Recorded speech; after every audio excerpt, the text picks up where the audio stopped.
तो दोस्तों भारत में कुछ ऐसे केसेस देखने के लिए सामने आ रहे हैं जहां पर लोगों के बैंक अकाउंट से सिम स्वैप स्कैम के जरिए पैसे चोरी हो रहे हैं। ऐसा एक रीसेंट केस सामने आया है जहां पर दिल्ली में एक एडवोकेट के पास 3 मिस कॉल आती है एक अननोन नंबर से और उनके बैंक अकाउंट से पैसे चुरा लिए जाते हैं। तो ये पूरा स्कैम किस तरीके से होता है और किस तरीके से आप इस स्कैम से अपने आप को प्रोटेक्टेड रख सकते हैं, सावधानी बरत सकते हैं, उसके बारे में आपकी इस वीडियो में मैं आपको बताने वाला हूं। तो चलिए दोस्तों बिना किसी देरी के अब चलते हैं सीधा अपनी वीडियो की तरफ। तो चलिए दोस्तों पहले इस पूरे केस को डिस्कस करते हैं कि आखिर इस केस में हुआ क्या है।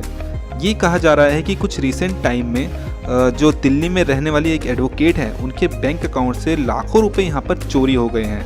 अब हो सकता है कि ये चीज़ फ़ोन हैकिंग स्कैम के ज़रिए हुआ हो या फिर सिम स्वैप स्कैम के ज़रिए हुआ हो।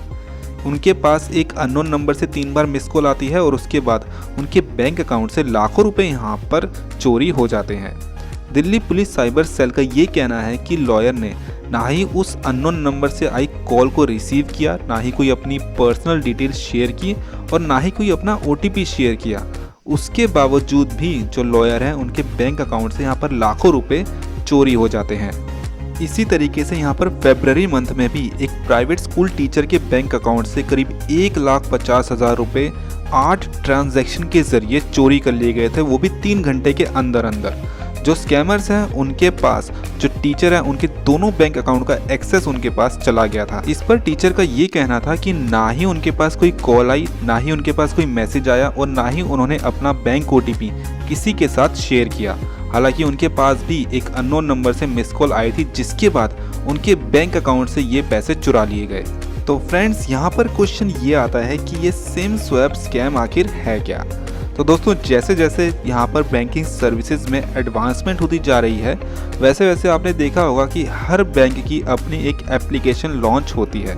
आपका अकाउंट किसी भी बैंक में हो उसकी बैंकिंग एप्लीकेशन जो मोबाइल एप्लीकेशन है वो आपके मोबाइल में इंस्टॉल ज़रूर होगी और आपके बैंक अकाउंट के साथ एक मोबाइल नंबर लिंक ज़रूर होगा। आप जब भी कोई ट्रांजैक्शन करते हैं अपने बैंक अकाउंट से, आपको किसी को पैसा भेजना हो तो उसके लिए एक 1 टाइम पासवर्ड यानी कि OTP लगता है जिसके बिना आप ट्रांजैक्शन पूरा नहीं कर सकते। उस OTP को डालने के बाद ही आप अपने ट्रांजैक्शन को पूरा कर सकते हैं और वो OTP आता है आपके उसी मोबाइल नंबर पर जो मोबाइल नंबर आपका बैंक के साथ लिंक्ड है। तो दोस्तों अब यहाँ पर सिम स्वैप स्कैम आखिर होता कैसे है। तो जो फ्रॉडस्टर है वो किसी तरीके से आपकी पर्सनल डिटेल जैसे कि आपका नाम, आपका मोबाइल नंबर, आपका बैंक अकाउंट डिटेल, आपका एड्रेस किसी तरह से हासिल कर लेता है। फॉर एग्जांपल वो फिशिंग के ज़रिए आपकी सब डिटेल हासिल कर लेगा। फिशिंग मतलब जैसे आपके पास आपके मोबाइल में किसी अननोन नंबर से मैसेज आ गया, आपके व्हाट्सएप पे किसी अननोन नंबर से मैसेज आ गया, उसमें एक लिंक दिया हो और गलती से आप उस पर क्लिक कर दें तो क्लिक करते ही हो सकता है कोई मेलवेयर, कोई वायरस आपके मोबाइल में इंस्टॉल हो जाए जिससे आपकी सारी पर्सनल डिटेल उस स्कैमर के पास पहुंच जाए। या फिर किसी अननोन ईमेल आईडी से आपको कोई मेल भेज दे, उसमें कोई लिंक दिया हो, आप गलती से उस पर क्लिक कर दें। तो इन जरिए से जो फ्रॉडस्टर है वो आपकी पर्सनल डिटेल यहाँ पर हासिल करने की कोशिश करते हैं। इसके बाद दोस्तों जब आपकी पर्सनल डिटेल उस स्कैमर के पास पहुंच जाती है तो वो आपकी एक फेक आईडी कहीं से बनवा लेता है। फॉर एग्जांपल आपकी वोटर आईडी या फिर आधार कार्ड फेक आईडी कहीं से बनवा लेगा आपके नाम की। उसके बाद जिस भी नेटवर्क का सिम आपके पास है, for example Airtel, Jio, Vodafone या किसी भी कंपनी का सिम आपके पास है, तो उनके रिटेलर के पास जाएगा और ये बोलेगा कि भाई मेरा सिम जो है वो चोरी हो गया है या फिर कहीं पर खो गया है और कोई और इसका भी इस्तेमाल कर रहा है। तो वो आपका डॉक्यूमेंट दिखाएगा कि देखो मेरे पास तो इस सिम के डॉक्यूमेंट है, तो आप मुझे इसकी एक डुप्लीकेट सिम दे दो। भले ही आप अभी अपनी सिम अपने मोबाइल में यूज़ कर रहे हो, इसके बाद भी स्कैमर आपकी आईडी के ज़रिए आपका सिम एक डुप्लीकेट सिम इशू करवा लेगा। और फिर इशू करवाने के बाद क्या करेगा कि वो चेक करेगा कि जो ओरिजिनल ओनर है जिसके पास ओरिजिनल सिम है उसकी सिम बंद हुई या नहीं हुई। और ये चेक करने के लिए वो बार बार उस नंबर पर कॉल करेगा। अगर कॉल जा रहा है इसका मतलब वो ओरिजिनल सिम अभी चालू है। तभी पिछले केस में हमने देखा था कि वहाँ पर जो जिनके अकाउंट से पैसे चुराए गए उनके पास पहले कुछ मिस कॉल आती है और मिस कॉल आने के बाद ही उनके अकाउंट से पैसे चुरा लिए जाते हैं। तो यहाँ पर स्कैमर चेक करता है कि जो ओरिजिनल सिम है वो बंद हुई कि नहीं हुई और जैसे ही ओरिजिनल सिम पे कॉल जानी बंद होती है वो स्कैमर समझ जाता है कि जो डुप्लीकेट सिम उसने इशू कराई है वो एक्टिव हो चुकी है।